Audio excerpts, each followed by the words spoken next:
encuentro en Los Berros, en una de las zonas céntricas de nuestra ciudad capital. Las personas en situación de discapacidad lamentablemente ven vulnerados sus derechos humanos de manera cotidiana. Hoy simplemente damos muestra del derecho a la accesibilidad, como este es vulnerado con total frecuencia. ¿Cómo podría una persona en situación de discapacidad motriz o usuaria de silla de ruedas trasladarse por la ciudad de forma independiente, de forma autónoma? Es entendible que la infraestructura que estaba desde hace muchísimos años pues no cumplía con cierta reglamentación, pero hoy día, existiendo un diseño universal y siendo muy claros los derechos humanos, no es posible plantearnos obras nuevas con estas características. La accesibilidad es un derecho humano y debemos garantizarlo.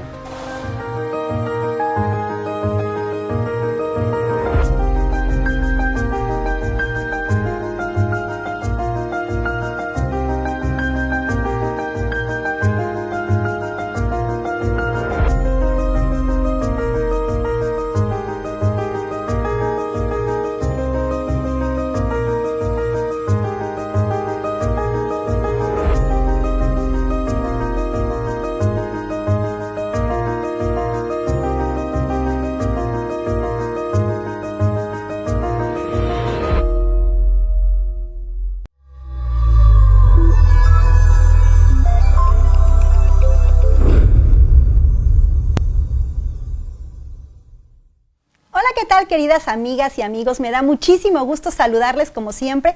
Y bueno, lo prometido es deuda. Yo les dije que teníamos una segunda temporada de nuestro programa Cero Discriminación y hoy arrancamos. Quiero agradecer al doctor Carlos García Méndez por la confianza que ha depositado en nuestro proyecto, por sumarse con total disposición. De verdad, doctor, muchísimas gracias porque juntos vamos a seguir avanzando para poder erradicar la discriminación que tanto daño nos hace como sociedad. Y pues bien, en el programa de hoy tengo una invitadaza de lujo. Ustedes saben que siempre busco a quién invitar, que pueda contribuir, que pueda aportar, que pueda abonar al desarrollo social y por supuesto eso a través del respeto de los derechos humanos.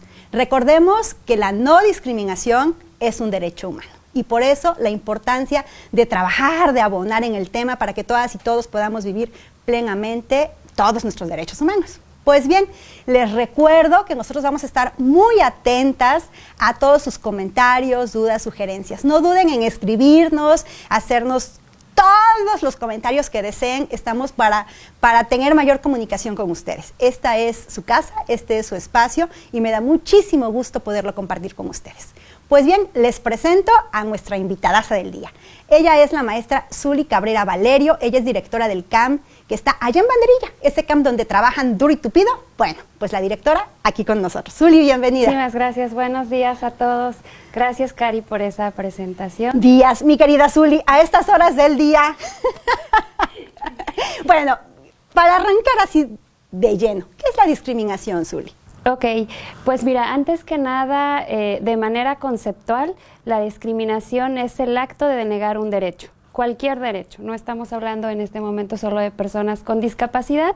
El hecho de negarles el derecho a cualquier persona, obviamente para esto tenemos que conocer los derechos de los niños, los derechos genuinos. Eso es en términos como conceptuales la discriminación. Pero en la práctica, Cari, ya con los chicos en el CAM, con los chicos, bueno, CAM es Centro de Atención Múltiple, para quien no lo ubica, ya en a lo mejor centros recreativos, en actividades sociales y demás, es una actitud, ¿no? A lo mejor las personas no generan una discriminación como tal hacia una ley caminando en la calle, ¿no? Es más bien una actitud de negar la convivencia, incluso de negar la existencia, ¿no? Estas actitudes de cuando se acerca a una persona y no la miro, ese hecho, esa sola actitud tan sencilla ya es un acto de discriminación. Y repito, no estoy hablando de una persona con discapacidad, ¿no? Esto puede ocurrir en cualquier contexto, en el semáforo, a muchas personas nos pasa, ¿no?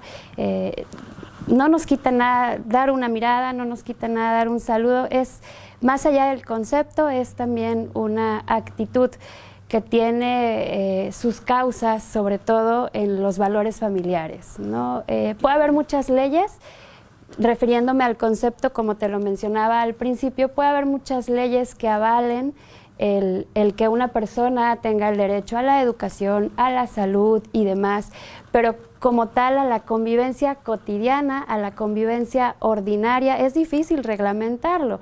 Esto se puede reglamentar solamente con la base del desarrollo de valores que generalmente y siempre deben ser formados en familia. Claro, y además, bueno, también fortalecer, como dices muy bien, los valores, pero también el orientar, el dar a conocer esta información que es muy importante porque claro, de repente muchas personas discriminan sin saber que están discriminando. Un ejemplo. Vas a un restaurante, y sí me voy a referir específicamente a personas con discapacidad, ¿no? Y me ha tocado verlo, de verdad. Llega el mesero muy amable con las cartas. Por ejemplo, si van 4 integrantes de la familia, uno tiene discapacidad. Llega el mesero y le entrega carta a los 3 integrantes que no tienen discapacidad y al que tiene discapacidad no le da carta, ¿no? Y le pregunta a los demás, ¿qué le traemos a él? ¿No? Es lo que tú estabas comentando hace rato, es negar la existencia, es invisibilizar que es un ser humano que tiene sus propios gustos y que puede decidir plenamente qué desea comer, ¿no? Ese sería un ejemplo. Pero bueno, este hecho ocurre por desconocimiento, porque también me queda claro que ningún mesero está tratando de discriminar a nadie, ¿no? Que partimos del hecho de que por desconocer la situación, creen que la forma de actuar de manera correcta es de esta forma. Claro, claro, sí, por supuesto, el ignorar muchas cosas que nos rigen como sociedad también puede generarla. Y respecto a esto, también surgen formas de discriminar, ¿no? A veces podemos hacerlo de manera directa, el caso muy particular de una escuela que negara el ingreso a un chico con cualquier condición, o indirecta, que son este tipo de conductas o este tipo de acciones, ¿no? Y familiarmente también existe en algunas ocasiones esta discriminación indirecta. Por ejemplo, cuando los chicos quieren divertirse o tienen espacios de recreación, y hablando ya específicamente de personas con discapacidad, son espacios en los que ellos no son incluidos, a veces por las propias familias. No quiero decir que todas. Conozco familias de verdad que hacen un trabajo muy importante en torno a esto, pero también hay familias que es que él no va, él a la fiesta no va porque no juega, porque no convive, o mismo resultado de discriminaciones anteriores, ¿no? Claro, pues ya la familia tiene miedo, ¿no? Claro, es que si va le hacen feo y él siente feo y llora y se siente triste, ¿no?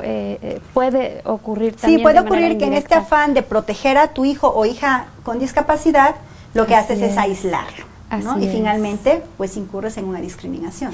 Y ahorita que mencionaste esto del restaurante y hablando de anécdotas de este tipo, recuerdo mucho en una ocasión en el servicio, nosotros atendemos a chicos con trastorno del espectro autista, y esto genera algunas conductas de autoagresión o de agresión. En algunos casos. En algunos casos, no en todos los casos, sobre todo severos.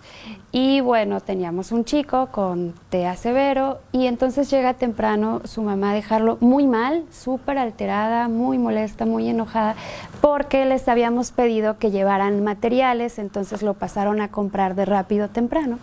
Y en la farmacia el chico tuvo una crisis, entonces empezó a patalear y a aventar golpes y a desesperarse, a autoagredirse, y obviamente emitía sonidos.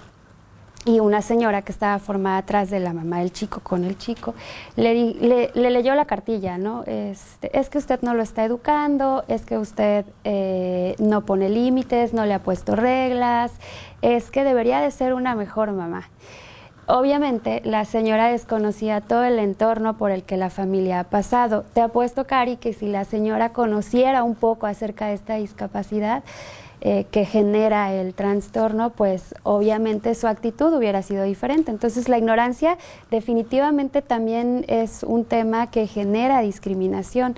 A partir de eso, nosotros implementamos estrategias de tarjetitas y entonces les pedimos a los chicos que traigan colgado en su gafet o en su bolsa una tarjeta con la descripción del trastorno y algunas conductas para que si eso llega a ocurrir, a la gente que está alrededor puedan informarla como de manera manera rápida de lo que está pasando.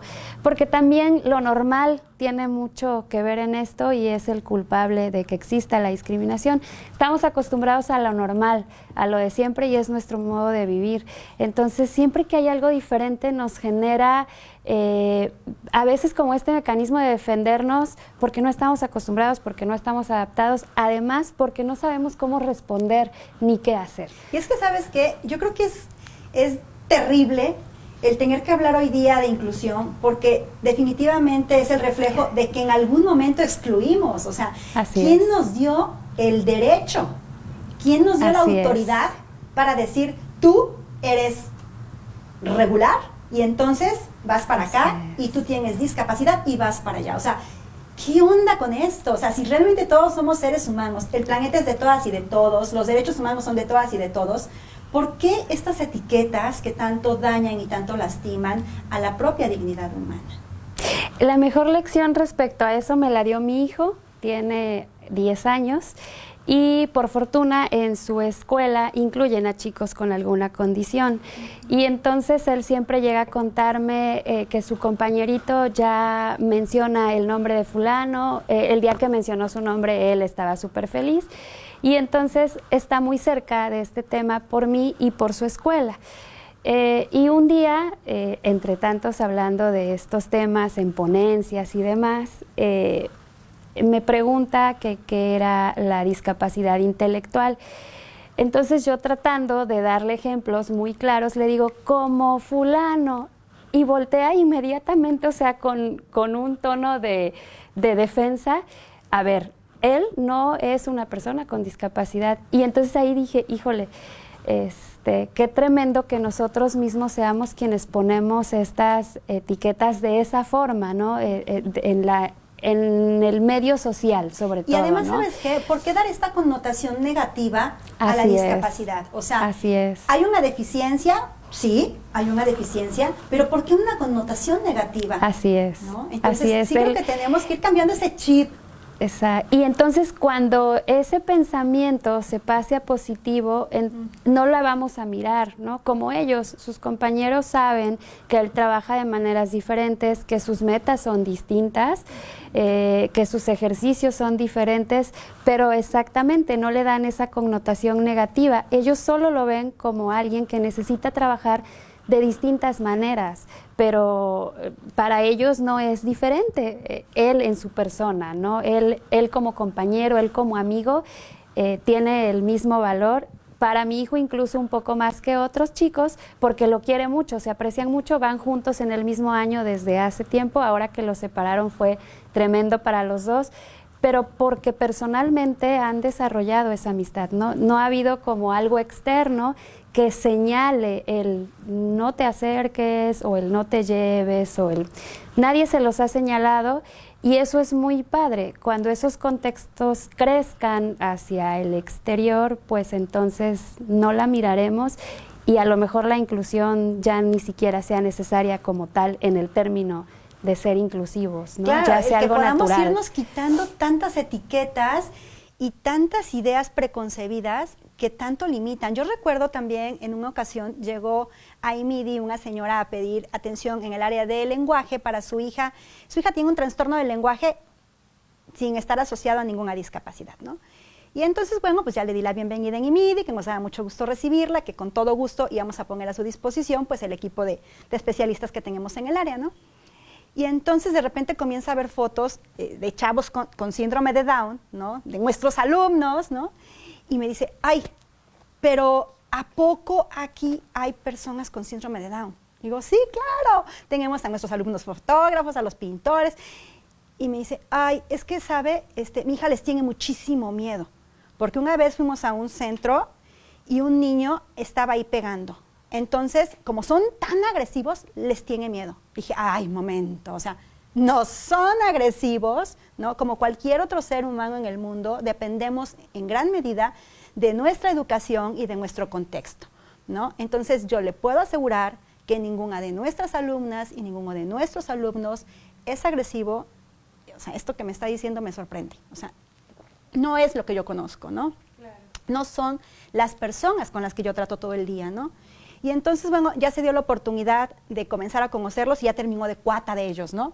Entonces, realmente es darnos el chance, darnos la oportunidad de conocer a la persona con sus propias características, ¿no? Independientemente de cierto déficit que pudiese tener, ¿no? Valorar toda esta diversidad que nos aporta también a nuestra vida. Así es. Y te decía al principio, es una acción, es una conducta, porque es la misma responsabilidad que tenemos en otros temas, ¿no? Para cuidar el agua, para cuidar el ambiente, ¿para qué? Pues sí, para generaciones futuras. Probablemente no es algo que nos impacte en el contexto inmediato, ¿no? Y también estamos muy acostumbrados al interés como inmediato sin querer atribuirlo a nadie personalmente. A mí me preguntan a veces, ¿pero tienes algún familiar con alguna discapacidad? ¿Por qué te interesa? ¿Por qué andas tan metida en el tema? ¿Por qué?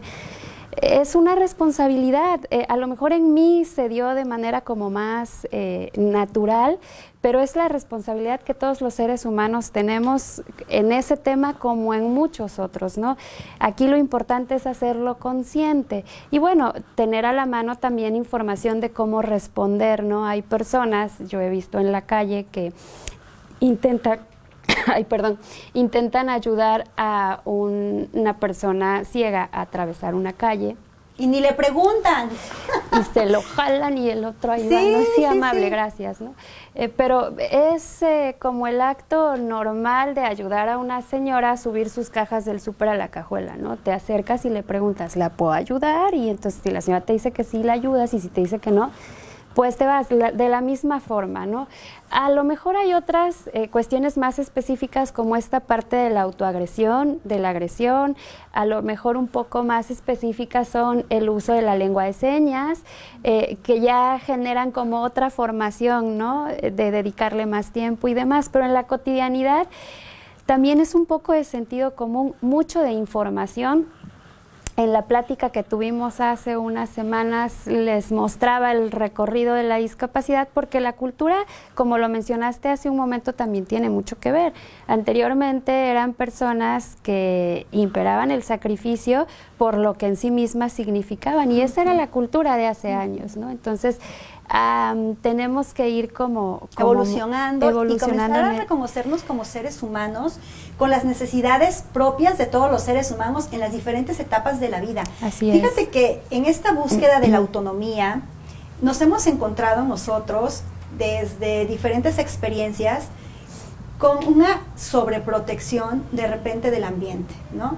Que con una muy buena intención, la verdad, sí es con una muy buena intención, pero sin información, limitan la acción, ¿no? Te voy a poner un ejemplo. Hace algunos años, mi hijo, bueno, yo tengo un hijo, ustedes ya lo saben, es mi tremendo orgullo, entonces pues seguro ya lo saben, Luis, bueno, él tratábamos que fuera más independiente, ¿no? Y comenzó a ir a clases de taekwondo porque le encantaba, y dijimos, bueno, pues ya, te puedes ir solo, ¿no? Y entonces estaba a algunas cuadras de la casa, digamos que eran como 7 cuadras, daba algunos giros, pero bueno, ya habíamos hecho todo el previo, ¿no? De caminar la ruta, de indicar por dónde, en fin, ya habíamos estado trabajando en ello, ¿no?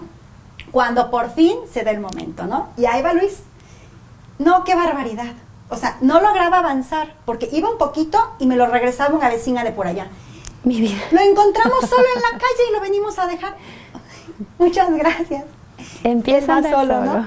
Y otra vez, ¿no? Y más para adelante y otra vez de regreso, ¿no? Entonces sí, muy buena intención, claro. Pero también nosotros necesitamos ir haciendo esta cultura, ¿no? De respetar que como cualquier ser humano también pueden hacer cosas que también van creciendo, que no son eternos niños, que son jóvenes, que son adultos y que también se quieren casar y que también quieren trabajar y que también es parte de sus derechos humanos, ¿no? Y que en la medida en la que nosotros comencemos a verlos así, como seres humanos íntegros, estaremos en la posibilidad también de dar un paso más a este respeto a la diversidad. Así es. Lo hemos avanzado, Cari. Cuando yo inicié mis primeros acercamientos a la inclusión, sobre todo a la laboral, no había una base que nos ayudara, ni legal, ni financiera, ni de ningún tipo. Actualmente, por fortuna, y hablando del concepto formal de discriminación, las leyes nos ayudan mucho porque ya hay establecidos, te comentaba hace unos días, hay ya establecidos artículos que solicitan, que exigen de algún modo que las empresas tengan cierta población trabajando con discapacidad, y eso ha sido muy bueno porque ha generado que nuestros chicos puedan ya incorporarse al ambiente laboral.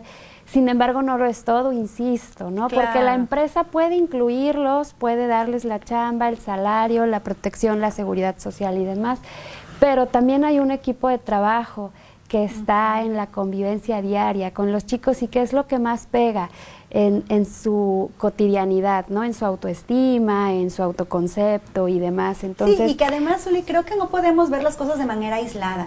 O sea, la inclusión laboral, digamos que podría ser una de las metas, ¿no? Pero para poder llegar a esta inclusión laboral, aunque ya hay una legislación que justamente lo promueve, tenemos que partir, por supuesto, de una inclusión educativa, del respeto a la educación. Claro. ¿Cómo logras tú integrarte también a un trabajo si no tuviste acceso a la educación, Así si no es. tuviste acceso Por a una supuesto. formación, si no tienes esta interacción social, ¿no?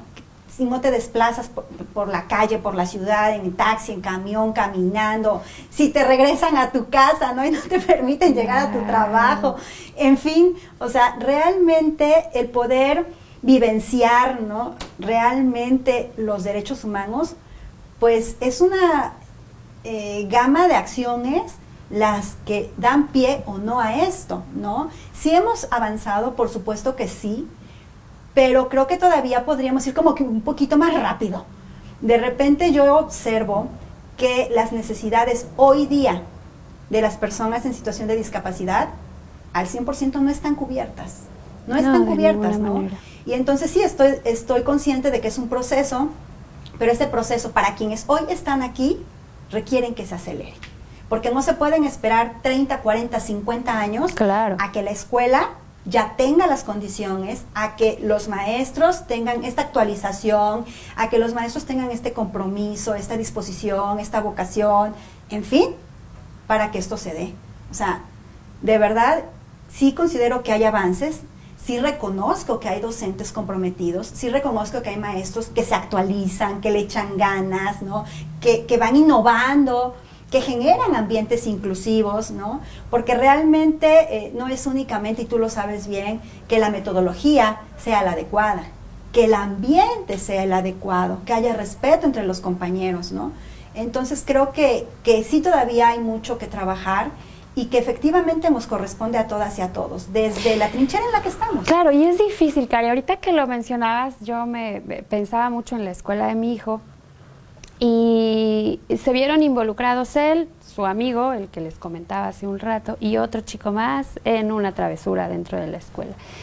Y eso debe ser muy complicado. Cuando yo llegué a la escuela y nos platican a los tres papás lo que había ocurrido, para los maestros también debe ser un tanto complicado el hacer el señalamiento, ¿no? Estaba involucrado el chico que tiene síndrome de Down, que presenta discapacidad intelectual, y en verdad yo decía, qué bien que la maestra no hizo, incluyendo ese momento, ningún tipo de diferencia, ¿no? El regaño fue para los tres, de la misma manera se habló con los tres papás, los tres chicos se vieron involucrados y no justificaron la actitud del chico por ninguna condición, ¿no? Y es que justo eso es la inclusión. La inclusión es exactamente lo mismo, ¿no? Con las mismas responsabilidades, con las mismas exigencias que a todas y que a todos. No podemos ir generando burbujas, ¿no?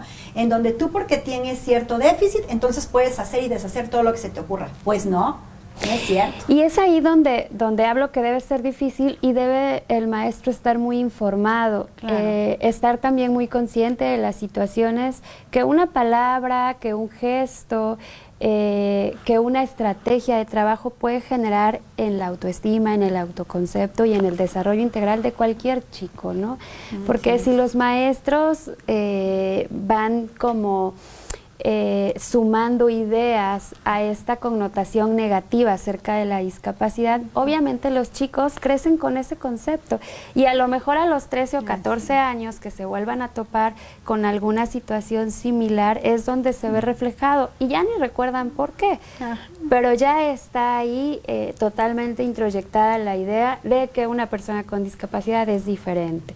Así es. Y el marcar esa diferencia genera la no exigencia. Te voy a decir, a mí como maestra de educación especial fue algo que al principio me costó mucho trabajo, el exigirles a los chicos, por ejemplo, a una chica con discapacidad motora, que se moviera de un lugar a otro, ¿no? El exigírselo de pronto, para mí como persona fue un poco complicado, ¿no? Pero obviamente el informarme y el conocer cómo se van desarrollando las habilidades y las capacidades en personas con tales características fue lo que generó mi cambio de ideas, ¿no? A lo mejor también sea necesario como insistir en la sociedad en general, cuáles son las formas en las que podemos ir respondiendo a estas necesidades con los chicos. Te decía hace un momento, cómo acercarse, en qué momentos acercarse, en qué momentos no, lo que comentabas con Luis, por ejemplo, ¿no? Y también tiene que ver mucho con el sentido común de cada quien, porque eso puede ocurrir incluso con chicos que no presentan estas condiciones o algunas otras. Los señalamientos que hay, por ejemplo, a los hijos de papás solteros o otras cuestiones, ¿no? Que tienen que ver mucho con el sentido común que tenemos como personas. Si bien la ley nos apoya, insisto, como personas es una responsabilidad que tenemos que cumplir, y no porque nos pegue, sino porque somos parte de la sociedad, no vivimos de manera aislada, siempre llevaremos un compromiso social, siempre. Claro, y además, algo que, bueno, ahorita nos hemos estado enfocando mucho a la discriminación derivada de discapacidad o por causas de la discapacidad o refiriéndonos a la discapacidad, ¿no? Pero en realidad la discriminación se hace por infinidad de cosas que nos hemos inventado, ¿no? Claro. Como el color de piel, el nivel socioeconómico, vaya, hasta la preferencia sexual, o sea, como por qué... ¿Por qué tendría que importarte? Las condiciones de salud, Cari, una enfermedad a veces también afecta que te reciban o no en ciertos lugares o para ciertos empleos. Exacto. ¿Y esto cómo afecta al ser humano, Zuli? O sea, ¿cómo afecta vivir la discriminación? Primeramente, y lo más claro, es la prohibición de un derecho, ¿no? Que hay derechos genuinos que son intocables, pero que también pueden ser agredidos por la discriminación, pero internamente es un efecto hacia el desarrollo integral de los chicos. Así es. Porque entonces su autoestima se ve demeritada, su autoconcepto cambia, porque entonces empiezan a percibir como algo diferente, como me falta algo, no tengo algo y no entonces puedo, no valgo, no puedo hacerlo, no sé. Y su autoconcepto se distorsiona totalmente y obviamente eso va a generar que ellos mismos empiecen a aislarse en cualquier sector, y nos ha tocado recibir a chicos así que vienen muy golpeados por cuestiones de discriminación. Incluso papás decididos a que si el chico no es recibido en nuestro centro no continúa su educación, porque sí vienen muy golpeados de otros sectores educativos, lamentablemente también debo decirlo, pero al ir generando la aceptación entre pares, eso es muy importante, estas situaciones van modificándose, ¿no? Y obviamente este efecto de la discriminación interiorizado también tiene efectos colaterales con la familia. La familia también se empieza a percibir diferente y empiezan a actuar de maneras distintas hacia el chico mismo. Sí, la verdad es que es un tema muy amplio, muy interesante, por supuesto. Vamos a tener que darle continuidad en otro momento, mi querida Claro Zuli. que sí. Les recuerdo que estamos atentos a todas sus dudas, comentarios, sugerencias. Por favor, ahí escríbanos, que con muchísimo gusto nosotros nos vamos a dar la tarea de ahorita, terminando el programa, irlas a leer, revisarlas y contestar cada uno de sus comentarios. Les agradezco mucho que nos acompañen, les invito a que nos acompañen en el siguiente programa. Querida Zuli, muchas gracias por compartir con nosotros. Gracias a ti, Cari, nos falta tiempo. Sí, siempre nos falta tiempo para platicar. Así es. Y bueno, la verdad es que me quedo muy contenta porque siento que de algún modo hemos ido avanzando un poquito. Un poquito. Tal vez lento, pero lo estamos haciendo. Así es. Yo les invito a que aceleremos el paso, ya saben, a mí me gusta el acelere. Aceleremos el paso para que esto avance. Y la verdad es que quisiera cerrar esta transmisión con la idea de que todos y todas sumamos. En las manos de cada uno de nosotros está la posibilidad del cambio. Así es que vamos para adelante. Muchísimas gracias. Un beso. Hasta la próxima.